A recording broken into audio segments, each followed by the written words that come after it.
You may know her from The Last Man, Sisterhood of the Traveling Pants, or Joan of Arcadia, but her recent works as an activist and author are turning some heads. Edited by Amber Tamblyn, Listening in the Dark, Women Reclaiming the Power of Intuition brings a whole new meaning to girl power, and we're excited to talk about it. Amber joins us now. Thanks for having me. Okay, so this collection of essays shares advice from very powerful women, according to others, how you follow your gut. And before I get into some of the essays, you talk a lot about intuition, and I just want you to define intuition for me, because I think I see it as a gut feeling, but it's a little more nuanced than that, right? Yeah, I think part of the importance of this book is the fact that none of us really have the definition. It's really hard to define.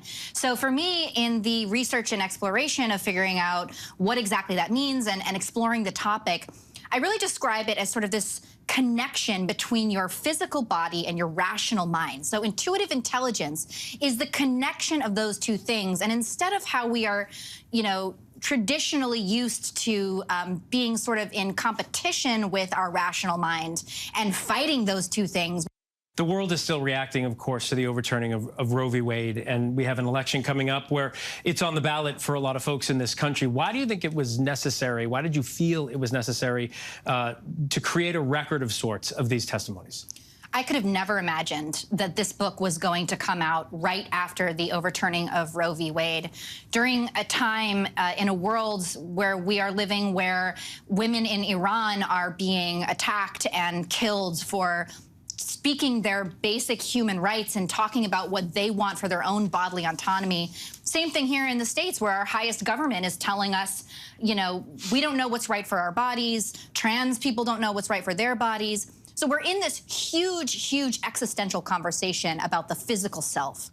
And to me, what this does, this book really aims to resensitize us to that process. Part of it is the trust of ourselves, of saying, I'm tired of second-guessing myself. I'm tired of being told to be quiet, that my story doesn't matter, that my rights don't matter, that my body doesn't matter. This isn't your first time writing a call to action, and I have it here. In 2017, you wrote an op-ed in the New York Times during the Me Too movement, and you wrote, "For women in America who come forward with stories of harassment, abuse, sexual assault, there are not two sides to every story, however noble that principle might be." So I'm curious, do you still feel that way now?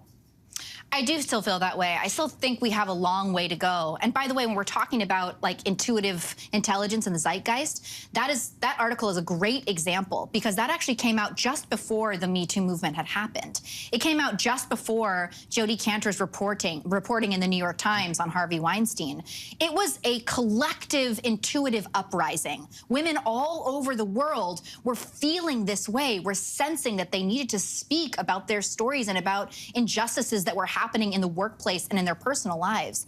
And so my hope is that this book just reinforms that and reinforces the notion that trusting ourselves is the greatest tool that we have in fighting against a world that doesn't trust us. I get being numb in this country and in this culture right now, but I'm definitely making an argument with this book to feel again. That is something that we need to do. We need to come together in our communities and have a collective understanding of what it is we have to offer going forward.